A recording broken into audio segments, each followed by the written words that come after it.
my channel Learn Biology with Krusha.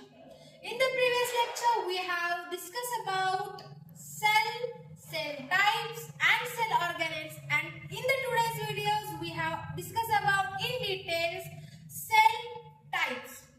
Okay, so in the previous lecture, we have discussed about what is in by cell.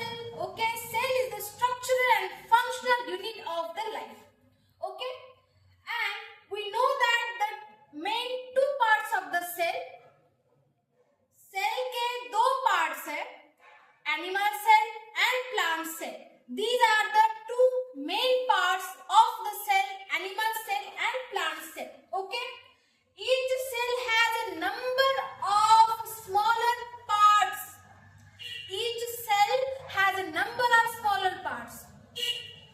Okay, animal cell और plant cell में again smaller parts present होता है, but certain parts are only present in the plant cell. But कुछ ऐसे parts है कि वो only plant cell में प्रेजेंट है, वो अब्सेंट किस में है? एनिमल सेल में वो जो पार्ट्स है वो अब्सेंट है.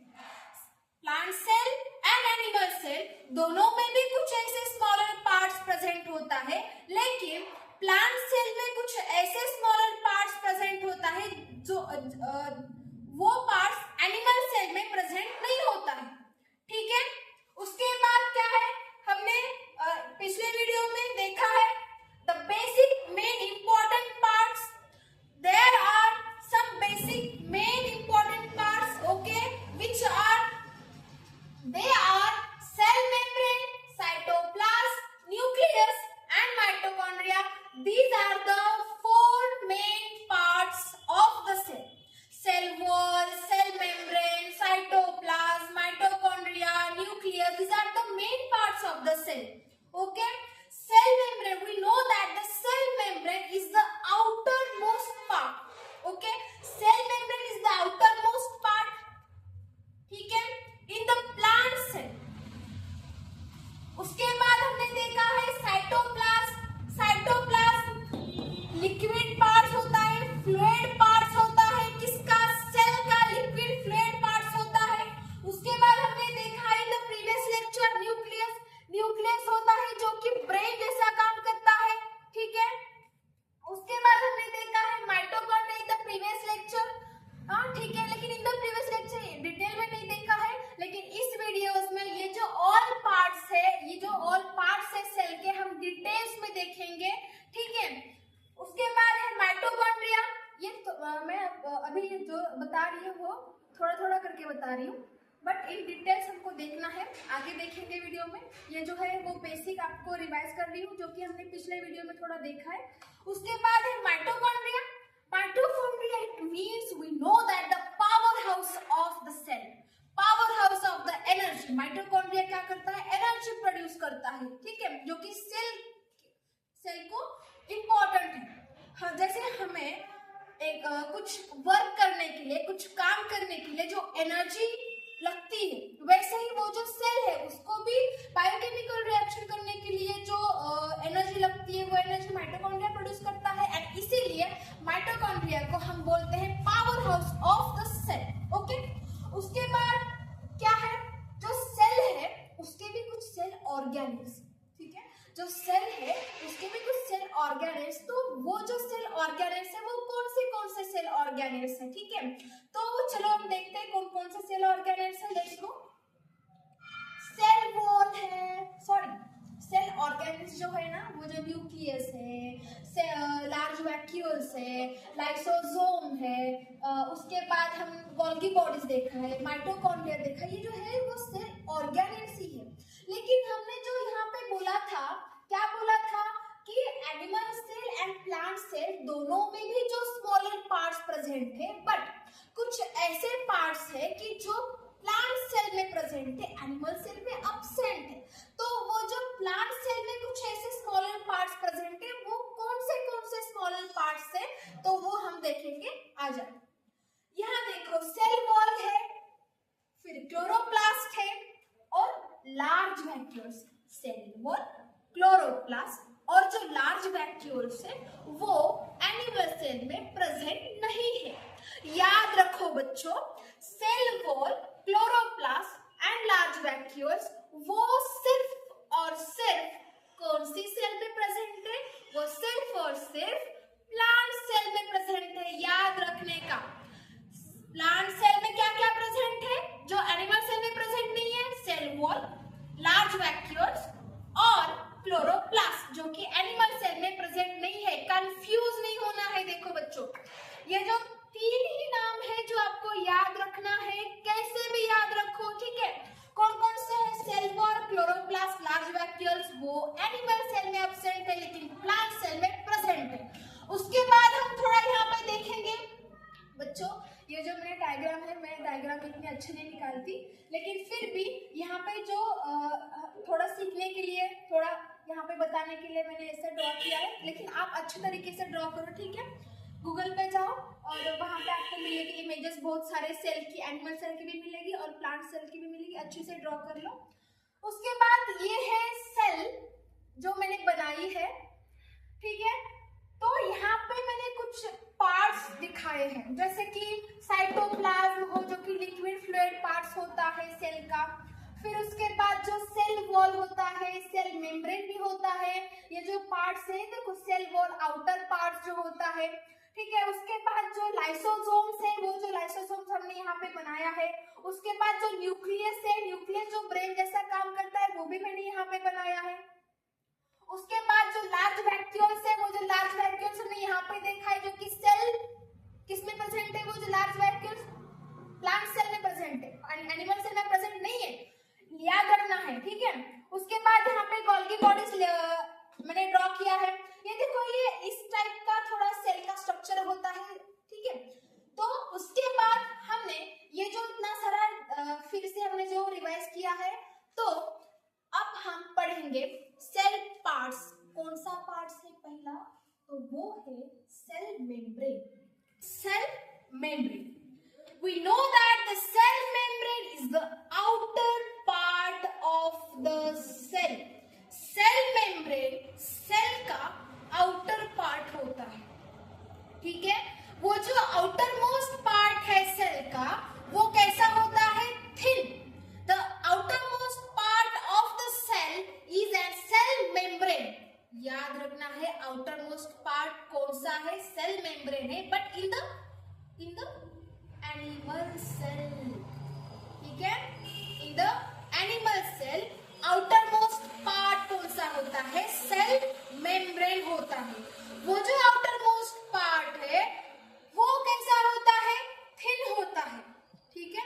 वो जो आउटर मोस्ट पार्ट है सेल का, वो थिन होता है, उसी को हम बोलते हैं सेल मेम्ब्रेन। उसके बाद है सेल मेम्ब्रेन, जिसको और एक नाम है sorry, cell membrane also called as plasma membrane. Cell membrane को हम प्लाज्मा मेम्ब्रेन भी बोलते हैं। और ये जो सेल मेम्ब्रेन है, ये जो प्लाज्मा मेम्ब्रेन है, वो लिपिड्स एंड प्रोटीन से बना हुआ होता है।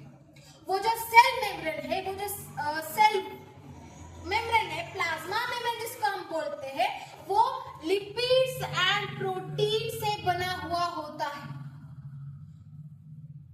It contains or it allows entry and exit only selected material. वो जो सेल मेम्ब्रेन होता है, जो आउटर मोस्ट पार्ट होता है, वो क्या करता है? अलो करता है और एग्जिट भी करता है। कुछ मटेरियल सेल के अंदर जाने भी देता है और कुछ ऐसे मटेरियल जो सेल के बाहर भी एग्जिट करता है, अलो भी करता है और एग्जिट भी करता है। लेकिन ओनली सेलेक्टेड मटेरियल्स, जो मटेरियल्स वो अलो करेगा और एग्जिट करेगा, वो बस सेलेक्टेड मटेरियल होगा, ठीक है। सेलेक्टेड मटेरियल ही होगा जो सेल मेम्ब्रेन अलो करेगा सेल की बॉडी में, ठीक है। उसके बाद क्या करता है सेल मेम्ब्रेन? सेल मेम्ब्रेन जो वो हमारा वो जो सेल है, ये जो सेल है, इसको एक अच्छे से शेप में रखने का काम करता है। किसका काम है ये? सेल मेम्ब्रेन का। सोचो बच्चों, अगर सेल होगा तो सेल को एक अच्छा शेप होगा नहीं होगा, ठीक है। सेल को एक अच्छा शेप नहीं मिलेगा अगर सेल मेम्ब्रेन अपसेट होगा। इसीलिए हम यहाँ पे कहा जाता है कि cell keeps cell in shape, cell shape में रखने का काम करता है। सेल मेम्ब्रेन सेल को शेप में रखने का काम करता है। उसके बाद क्या है, सेल प्रोटेक्ट भी करता है, ठीक है। इस सेल को और ये सेल के अंदर जितने भी साइटोप्लाज्म में और जो सेल ऑर्गेनेल्स प्रेजेंट होता है, इन सब को वो प्रोटेक्ट करने का काम करता है। जैसे हमारी जो स्किन है वो प्रोटेक्ट करती है हमें, ठीक है। उसी तरह से वो जो सेल मेम्ब्रेन है, ये सेल मेम्ब्रेन भी अंदर जितने भी सेल ऑर्गेनेल्स है उस सेल ऑर्गेनेल्स को प्रोटेक्ट करने का काम करता है, ठीक है। तो ये हुआ पूरा डिटेल्स अबाउट सेल मेम्ब्रेन। हम एक बार और रिवाइज करेंगे बच्चों। हमने अभी क्या पढ़ा, हमने ये पढ़ा मैम कि सेल मेम्ब्रेन जो होता है वो जो आउटर मोस्ट पार्ट होता है, ठीक है। हाँ बच्चों पढ़ा है। और मैम हमने ये भी पढ़ा है कि सेल मेम्ब्रेन है जो थिन होता है, उसका जो लेयर होता है आउटर मोस्ट वो थिन होता है। हाँ बच्चों वेरी गुड। उसके बाद हमने देखा है कि सेल मेम्ब्रेन को प्लाज्मा मेम्ब्रेन भी कहा जाता है। उसके बाद हमने ये भी देखा है कि जो सेल मेम्ब्रेन होता है, जो सेल का आउटर मोस्ट पार्ट होता है, वो किससे बना हुआ होता है बच्चों? हाँ वेरी गुड बच्चों, लिपिड्स एंड प्रोटीन से बना हुआ होता है। वैसे मेरे बच्चे भी टैलेंटेड है, ठीक है, क्योंकि कृषा मैम जो सिखा रही है, सॉरी बच्चों आप भी सीख रहे हो, मैं थोड़ी ना सिखा रही हूँ, ठीक है। इसी तरह से मेरे वीडियोस को आप भर भर के प्यार दीजिए, ठीक है, और मैं भी आपको भर के नॉलेज दूंगी, ठीक है। उसके बाद हमने क्या देखा है सेल मेम्ब्रेन में, कि सेल मेम्ब्रेन जो सेल है उसको एक अच्छे से शेप में रखने का काम करता है। उसके बाद हमने ये भी देखा है कि सेल को प्रोटेक्ट करने का काम भी सेल मेम्ब्रेन का है। हाँ राइट है। उसके बाद तो हम ये पूरा सीखा है। अब हम नेक्स्ट चलेंगे साइटोप्लाज्म, जो कि अब हम नेक्स्ट सीखेंगे साइटोप्लाज्म। साइटोप्लाज्म, तो ये जो साइटोप्लाज्म है, ये साइटोप्लाज्म सेल के अंदर होता है। ये जो साइटोप्लाज्म है, ये साइटोप्लाज्म एक फ्लूइड, सेमी फ्लूइड मैट्रिक्स होता है, लिक्विड होता है। मैम ये लिक्विड ही क्यों होता है? क्योंकि बच्चों इसमें 90% वाटर होता है। इसमें 90% क्या होता है बच्चों? वाटर होता है। तो ये फ्लूइड रहेगा ना, सेमी फ्लूइड रहेगा ना, सॉलिड थोड़ी ना बन के आएगा 90% वाटर है तो। उसके बाद हमने क्या देखा है कि साइटोप्लाज्म फ्लूइड तो है, सेमी फ्लूइड मैट्रिक्स है। उसके बाद हमने ये भी देखना है कि cell present between nucleus and cell membrane. In the previous lecture we have discussed about cytoplasm which is present in between nucleus and cell membrane. Nucleus और सेल मेम्ब्रेन के बीच में कौन होता है? साइटोप्लाज्म होता है। Cytoplasm which occupies the space between nucleus and cell membrane, याद रखना है, ठीक है। उसके बाद हम ये देखेंगे, क्या देखेंगे बच्चों? Cytoplasm contain various organelles. हमको पता है मैम, आप बार बार ये क्यों बोल रहे हैं? हाँ बच्चों बोलना पड़ता है आपको। कभी कभी कुछ बच्चे ऐसे होते हैं जिनके दिमाग में नहीं घुसता कुछ भी, इसलिए हमको बार बार बोलना पड़ता है। बच्चों आप सुनो, ठीक है। अगर आपको आता भी होगा तो भी सुन लो बच्चों, कुछ नहीं होता, नॉलेज बढ़ता जाता है, ठीक है। तो हम क्या बोल रहे थे कि साइटोप्लाज्म में कुछ ऑर्गेनेल्स प्रेजेंट होते हैं, सेल ऑर्गेनेल, जो कि हमने पढ़ा है। मैम कौन कौन से सेल ऑर्गेनेल्स है? Nucleus, lysosome, mitochondria, Golgi body, ये सारे सेल ऑर्गेनेल्स है बच्चों, आपको पता है, ठीक है। तो ये हुआ all about the nucleus. Nucleus आपको समझ में आया, सेल मेम्ब्रेन आपको समझ में आया, साइटोप्लाज्म आपको समझ में आया, सेल मेम्ब्रेन समझ में आया। साइटोप्लाज्म इतना कुछ नहीं है बच्चों, बहुत इजी है ये चैप्टर, ठीक है, जो भी हम पढ़ा रही हूँ। और साइटोप्लाज्म आपको पता होना चाहिए कि फ्लूइड है, लिक्विड है, ठीक है। ये क्या करता है? सेल मेम्ब्रेन और न्यूक्लियस में जो भी स्पेस है वो स्पेस ऑक्यूपाई करने का काम करता है। और एक पॉइंट याद रखो बच्चों, साइटोप्लाज्म में क्या होता है? साइटोसोल होता है। साइटोप्लाज्म में होता है साइटोसोल जो कि ट्रांसपेरेंट होता है, साइटोसोल जो कि ट्रांसपेरेंट होता है। ठीक है, ये एक पॉइंट याद रखना, बहुत important point.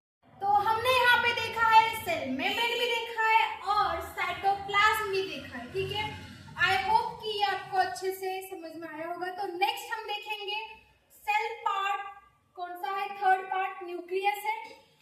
Nucleus, we know that nucleus कैसा वर्क करता है, nucleus work as a brain, nucleus brain जैसा काम करता है। ठीक है,